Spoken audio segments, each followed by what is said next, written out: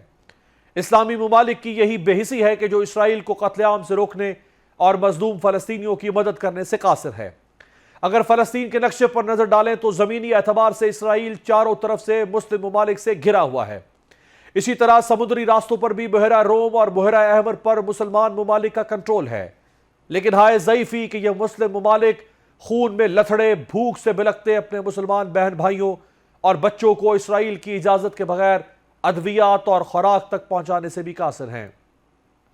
اسرائیل بے لگام اس لیے ہے کہ اس کی پشت پر امریکہ کا ہاتھ ہے، اور فلسطین بے بس اس لیے ہے کہ اس کی پشت پر کسی بھی مسلم ملک کا ہاتھ نہیں۔ ہاں، وقت ایک پہیہ ہے، آج فلسطین اور غزہ لہو لہو ہے، کل یہی اسرائیل کسی دوسرے مسلم ملک کو خون میں نہلا رہا ہوگا، کیونکہ اقبال نے کہا تھا، ہے جرم ضعیفی کی سزا مرگ مفاجات۔ اگلے چند دنوں میں بھی فلسطین کی صورتحال تبدیل ہوتی دکھائی نہیں دے رہی۔ آپ سے ملاقات ہوگی کل، دیکھتے رہیے گا جمہوریت۔